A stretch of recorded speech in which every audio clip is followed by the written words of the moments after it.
સૂત્ર અર્થના રહસ્યો. પ્રણામ. લોગસ સૂત્રના અર્થ સુધી આપણે પહોંચ્યા છીએ. નામસ્તવ એ જે લોગસનું બીજું નામ છે, એ નામની સ્પર્શના કરવા માટે આપણે 24 તીર્થંકરોના નામ અને એ નામના રહસ્યો, એના ઊંડાણમાં પણ આપણે ગયા. 24 તીર્થંકર ભગવંતોના નામ લઈએ અને એમનું નામ કેમ પડ્યું હતું એ આપણને ઉપસ્થિત થાય તો પછી એ નામો બોલવાનો બહુમાન જે છે એની અંદર બહુ મોટો ફરક પડી જાય. ભગવાનના નામના રહસ્યો લેવાનું મૂળ કારણ અને આશય એ જ છે કે આપણે પરમાત્માના નામ લઈએ ત્યારે આપણા દેહની અંદર એક રોમાંચ ઊભો થવો જ જોઈએ. વર્ષોથી ન મળેલી વ્યક્તિ અચાનક આપણને મળી જાય અથવા એનું નામ પણ સાંભળવા મળે, ફોરેન રહે છે પણ અચાનક એનો ફોન આવી જાય, એનો શબ્દ સાંભળવા મળે, તો કેવો એક સ્પાર્ક સહજપણે અંદરમાં અનુભવી શકાય છે. કારણ કે તે વ્યક્તિ પ્રત્યે આપણને અતિશય સ્નેહ છે, પ્રેમ છે અને એ વ્યક્તિનો વિયોગ એ આપણને બહુ પિંચ થાય છે. એટલે જેવો વિયોગ ટળવાની ક્ષણ મળે છે એવું તરત આપણે એગ્રેસિવલી એની અંદર ઇન્વોલ્વ થઈ જઈએ છીએ. ધર્મ આ રીતે હોવો જોઈએ. રોજ કરીએ છીએ એટલે આપણને એની કિંમત ન થતી હોય એ બહુ મજા આવે એવું રીઝન નથી. એ જ્યારે પણ થાય, જેટલો પણ થાય, એ જેવો પણ ન થવો જોઈએ, એ સારો જ થવો જોઈએ, એ બેસ્ટ થવો જોઈએ. કારણ કે પ્રધાનમ સર્વધર્માણામ, આ એવો ધર્મ છે કે જે સર્વધર્મમાં પ્રધાન છે. એટલા માટે નહીં કે આપણો ધર્મ છે એટલે મહાન છે, એટલા માટે કે મોક્ષે જવાના જે અલગ અલગ રસ્તાઓ છે એ બધા રસ્તાઓમાંનો સૌથી લોજિકલ અને કદાચ સૌથી વધારે મોક્ષ માર્ગની ક્લેરિટીવાળો આ માર્ગ છે. આજે શાસન સ્થાપના દિવસ. પરમાત્મા વર્ધમાન સ્વામી એમણે આજે એમના શાસનની સ્થાપના કરી. કેટલાક મિસકન્સેપ્ટ્સ આપણા માઇન્ડમાં હોય છે. જનરલ પબ્લિક જે છે એ કેટલીક વસ્તુઓના ઊંડાણમાં જવાનો પ્રયત્ન નથી કરતી હેબિટ પ્રમાણે. એટલે થાય છે એવું કે તમે ઘણીવાર આપણને એવું સાંભળવા મળી જાય કેટલાકના મુખેથી કે આજે જૈન ધર્મ, અમારા ધર્મની આજે સ્થાપના થઈ હતી. કેટલાક એવું કહેશે કે મહાવીર સ્વામી ભગવાને ધર્મની સ્થાપના જે કરી એ આજે કરી હતી. ટેકનિકલી જોવા જઈએ તો આજે વર્ધમાન સ્વામી ભગવાને એક રિન્યુઅલ કર્યું છે. ઋષભદેવ ભગવાને ધર્મ બતાવ્યો પણ સ્થાપના શાસનની કરી. ધર્મ અને શાસન વચ્ચેનો ભેદ આપણે સૌ જાણીએ છીએ અને આની પહેલાં ક્યારેક ચર્ચા થઈ પણ છે. ધર્મ એ ક્રિયા છે અને શાસન એ વ્યવસ્થા તંત્ર છે. જમવું એ ક્રિયા છે, પરંતુ બેસીને જમવું, આટલી વસ્તુ વાપરવી, આ વસ્તુ ન વપરાય, આવી તબિયત હોય ત્યારે આ વાપરવું સારું, તબિયત આવી હોય ત્યારે આ ન વાપરવું, આ રીતનું ધ્યાન રાખવું, આ બધું શાસન છે. ક્રિયાઓ શાસન અંતર્ગત અને શાસન અનુરૂપ થતી હોય તો જ એ ઉપકારી બની શકે છે. આડેધડ વાપરતા ખાતા જીવો એ બીમાર ક્યારેય બી પડી શકે અને કદાચ એ બીમાર નથી પણ દેખાતો તો પણ એની અંદર બીમારીઓ એ ક્યારે પણ પ્રગટ થઈ શકે એવી સ્થિતિમાં, બ્લાસ્ટ કરવાની સ્થિતિમાં છે. અત્યારે એનો પુણ્યનો ઉદય છે તો કદાચ અત્યારે એનામાં રોગ દેખાતા નથી, પણ અંદર પડેલા છે, નવા જનરેટ થઈ રહ્યા છે, કારણ કે ભોજન આડેધડ વાપરે છે. ધર્મક્રિયાઓ જો શાસનને અનુરૂપ નથી તો એ પણ પુણ્યનો ઉદય છે, એટલે ક્રિયા કરવા મળે છે. બાકી આ બધું પુણ્ય એ ક્યારે બ્લાસ્ટ થઈને પૂરું થઈ જશે એ પ્રશ્ન છે. પરમાત્માએ ક્યારે પણ ધર્મની સ્થાપના કરી હોય એવી વાત નથી આવતી. હંમેશા શાસનની જ સ્થાપના થાય.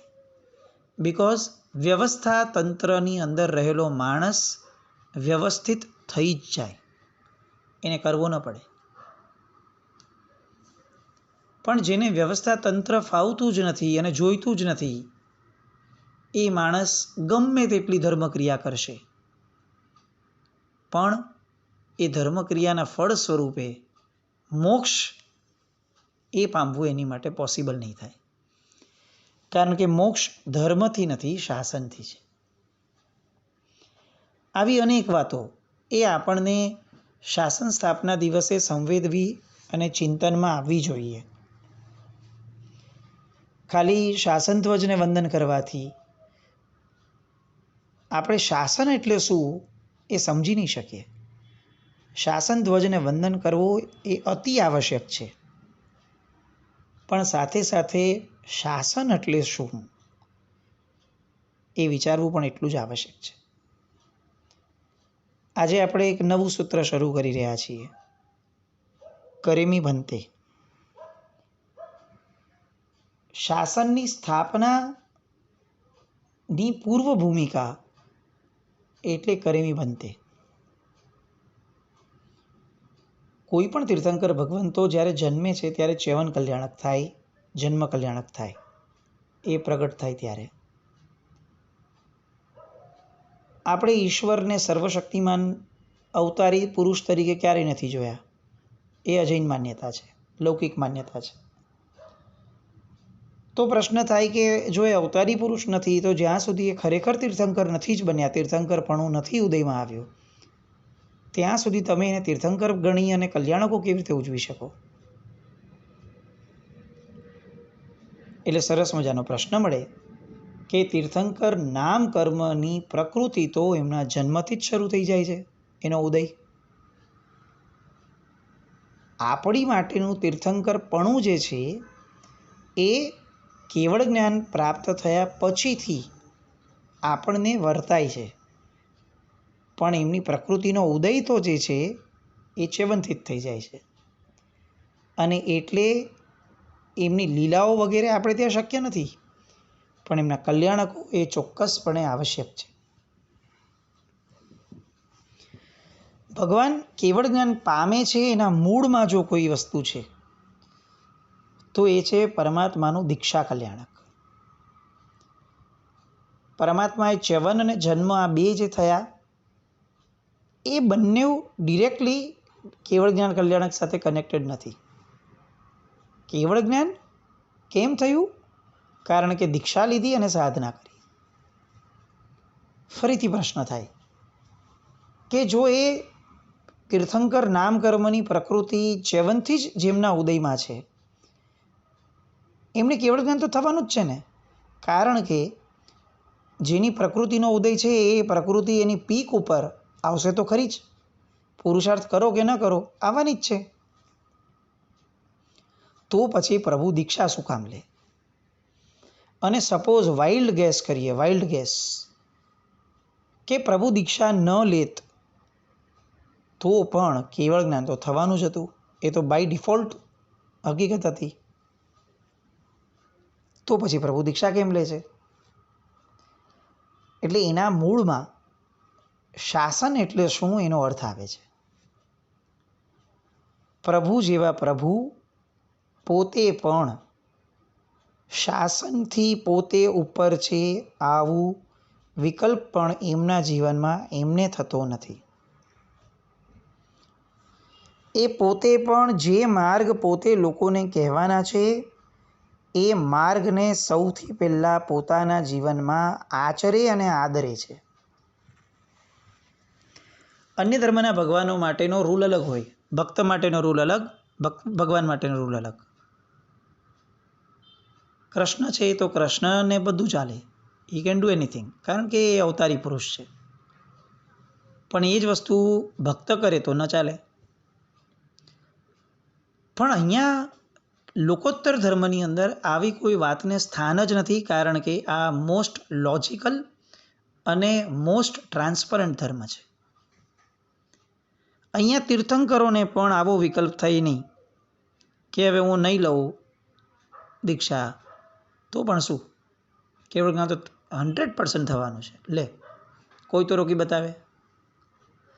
આવો વિકલ્પ ન થાય, કારણ કે તેઓ પોતે પણ વ્યવસ્થા તંત્રનો એક ભાગ છે એવું એમના રિયલાઇઝેશનમાં હંમેશા હોય જ. અને એટલે જ પ્રભુ દીક્ષા લે. દીક્ષા લીધા પછીથી ભગવાન ઓલરેડી 3 જ્ઞાનના ધણી છે, એમાં દીક્ષા લીધી એટલે 4થું જ્ઞાન થઈ ગયું. હવે ભગવાનને પ્રવચન આપવામાં પ્રોબ્લેમ શું છે? અને કદાચ એ પ્રવચન આપે તો એમાં કંઈ ખોટું થવાની શક્યતા જ નથી. ખોટું કેવી રીતે બોલાઈ શકે? 4 જ્ઞાનના ધણી છે.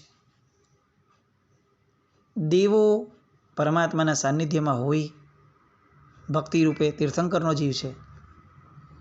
ભલે ઓફિશિયલી 1 કરોડ તો મિનિમમ 1 કરોડ એ કેવળ જ્ઞાન પછીથી આવે, પણ રૂટીનમાં પણ પરમાત્મા છે. દેવો ધ્યાન તો રાખતા હોય ને, ઇન્દ્ર વગેરે. એટલે કદાચ ભગવાન દેશનાની અંદર બીજું કંઈક વિચાર કરે અથવા બોલે તો દેવો તો છે જ સાથે, અને અવધિ જ્ઞાન તો ભગવાનને પોતાને જ છે. તો હવે પ્રશ્ન થાય કે ભગવાન દીક્ષા લીધા પછીથી કેમ પ્રવચન નથી આપતા? એમના મહાત્માઓ તો જબરદસ્ત આ જ પ્રવૃત્તિમાં પડ્યા છે કે એમણે તો દીક્ષા લીધી એટલે પરોપકાર કરવાનો, તો ભગવાન પોતે કેમ પોતાની ઉપર આ રૂલ અપ્લાય નથી કરતા? આજે હું સવાલ ઘણા મૂકું છું, કારણ કે મને એવું થાય છે કે શાસન સ્થાપના દિવસ એની ખરી ઉજવણી એ છે કે આપણને પ્રશ્નો જાગે. બીજા કોઈ પણ ધર્મની અંદર ધર્મ શબ્દ છે, શાસન શબ્દ નથી. વૈષ્ણવ ધર્મ, સનાતન ધર્મ, સ્વામિનારાયણ સંપ્રદાય, હિન્દુ ધર્મ. શાસન એ એક્સક્લુઝિવલી જૈનો માટેની જ એક જાણે એક બહુ મોટી ક્રેડિબિલિટી, આપણી એક બહુ મોટી આપણી સ્પેશિયાલિટી છે કે આપણે ત્યાં આ શબ્દ મુકાયો છે. અહીંયા જૈન શાસન છે. એ બતાવે છે કે વ્યવસ્થા તંત્રમાં રહેવામાં અને વ્યવસ્થા તંત્રને પાળવામાં જ મોક્ષ છે. ક્રિયાઓ એ વ્યવસ્થા તંત્રના ભાગરૂપે જ થવી જોઈએ.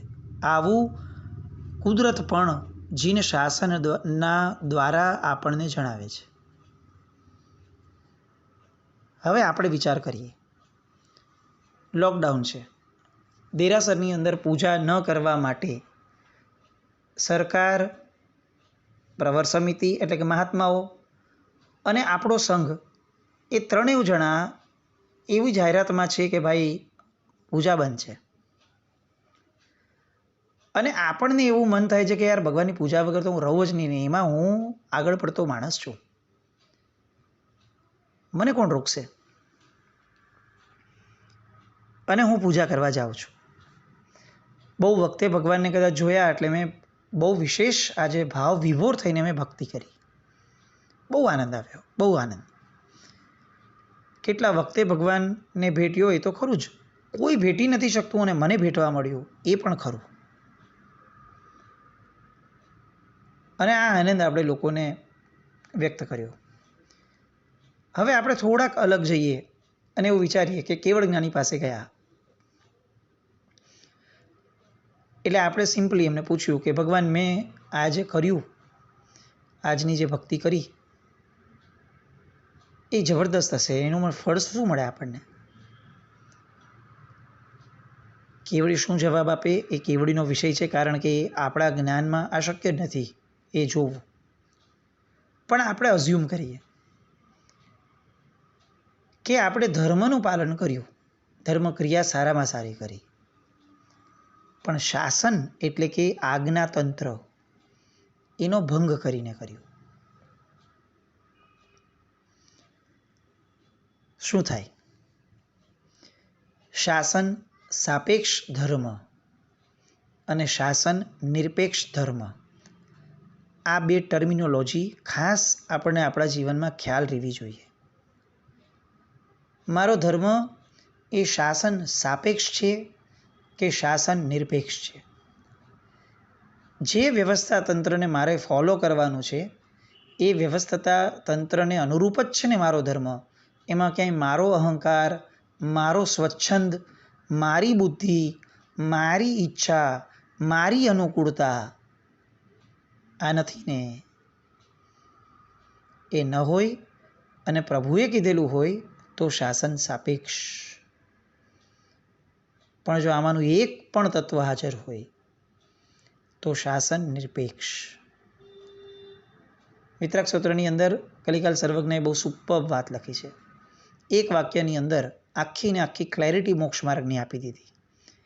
આજ્ઞા રાધા વિરાધા ચ શિવાય ચ ભવાય ચ. આજ્ઞાની આરાધના એ જ મોક્ષનું કારણ છે અને આજ્ઞાની વિરાધના એ સંસારનું કારણ છે. હવે આપણે નક્કી કરવાનું રહે કે આ પ્રકારે આપણે કરેલી કોઈકને ઉલ્લુ બનાવીને અથવા કોઈકનો ઉલાડિયો કરીને આપણે જે પૂજા કરવા ગયા એ આજ્ઞા રાધા કે વિરાધા, એનો નિર્ણય આપણે કરવાનો રહે. આપણો મૂળ મુદ્દો જે કહેવાનો છે એ આ છે: દીક્ષા કલ્યાણકના દિવસે ભગવાન સ્વયં કરેમી સામાયમ ઉચ્ચરે. શું જરૂર છે? તીર્થંકર છો તમે, સ્પેશિયલ પ્રિવિલેજ મળે તમને ભાઈ, મળવો જ જોઈએ, પણ પ્રભુ લેતા નથી. આ સૂત્ર જે છે, જે આપણે શરૂ કરીએ છીએ કરેમી ભંતે, મને એવું લાગે છે કે બે પ્રતિક્રમણના બધા જ સૂત્રોમાં કોઈ એક સૂત્ર તમને આપણને એવું કોઈ કહે કે જે સૂત્ર અનંત કાળ પહેલાં પણ હતું, અનંત કાળ પછી પણ રહેશે. જે સૂત્ર સ્વયં તીર્થંકરોના મુખેથી નીકળ્યું છે એવું બીજું એક સૂત્ર આપીને બતાવો. તીર્થંકર પરમાત્મા દેશનાની શરૂઆતમાં નવકાર બોલે એવો ઉલ્લેખ સાંભળવામાં આવ્યો છે? તીર્થંકર પરમાત્મા દીક્ષા લેવા જાય ત્યારે 3 નવકાર, 5 નવકાર, 7 નવકાર, 108 નવકાર ગણીને જાય, આવો ઉલ્લેખ સાંભળવામાં આવ્યો છે? પણ તીર્થંકર પરમાત્મા દીક્ષા લે ત્યારે કરેમી સામાયમ બોલી અને આ સૂત્રને બોલે, આવું સાંભળ્યું છે? યસ. એ બતાવે છે કે આ સૂત્રની ગ્રેટેસ્ટ સ્પેશિયાલિટી, બિગેસ્ટ, કે આ શબ્દો સ્વયં તીર્થંકર ભગવંતો પોતે પણ પોતાની માટે બોલ્યા છે. જ્યારે જ્યારે કરેમી ભંતે સૂત્ર બોલવાનું આવે ત્યારે રૂવાડે આપણને અનહદ આનંદ અને બહુમાન થાય જ, થવો જ જોઈએ. ન થતો હોય તો ગમે તે રીતે કરવો જોઈએ ઊભો, કારણ કે આ શબ્દો સ્વયં પ્રભુએ બોલાયા છે. આપણને ખબર પડે કે મને ખબર નહીં કેમ બુંદીનો લાડુ આટલો બધો કેમ ભાવે છે, અને પછી કેટલાક વખત પછી આપણા ગામમાં આપણે ગયા હોઈએ અને કોઈ સ્વજન સાથે વાત થઈ હોય ત્યારે ખબર પડે કે તારા બાપાને બુંદીનો લાડવો બહુ ભાવતો હતો. ત્યારે કેવો આપણને એક અલગ જ આનંદ આવે. ઓહો, એટલે મને આ બુંદીનો લાડવો આટલો બધો ભાવે છે. અને પછી એ બુંદીના લાડવામાં હંમેશા આપણને આપણા પિતાનો વારસો દેખાય. આપણે લોકોને કહીએ કે ભાઈ તમે મને ટોકો નહીં, મારા બાપાને ભાવતું તું મને ભાવે છે, એમાં ખોટું શું છે? કરેમી ભંતે સામય્યમ સાવચ્ચમ જોગમ પચ્ચખામી. મારા પરમપિતા એવા પરમાત્મા સ્વયં કરેમી સામય્યમ દ્વારા આ શબ્દોને બોલ્યા છે. મને કેમ ન ગમે આવું મારે મારી જાતને પૂછવું જ પડે. કેટલીય વાર આ સૂત્ર મારા મોઢામાંથી પસાર થઈ ગયું, કેટલીય વાર. ક્યારેય બ્રેક લગાડીને વિચાર્યું નથી, સડસડાટ નીકળી જાય છે. આ સ્વાધ્યાયને વિચારીએ અને આપણી કઈ કઈ ધર્મક્રિયાઓ શાસન સાપેક્ષ છે અને કઈ કઈ ધર્મક્રિયાઓ શાસન નિરપેક્ષ છે. એટલીસ્ટ શાસન સ્થાપના દિવસે એ એનાલાઇઝ કરવાનો પ્રયત્ન તો કરીએ. આ નિમિત્તે આવું થાય એવી શુભ મંગલ કામના. કરેમી ભંતે સૂત્રને હજી ઘણો ઉલેચવો છે, આપણે એમાંથી ઘણું પામવું છે. એ ધારામાં પણ આગળ વધીએ. જીનાજ્ઞા વિરુદ્ધ કંઈ પણ બોલાયું હોય તો મિચ્છામિ દુક્કડમ. જૈનમ જયતિ શાસનમ.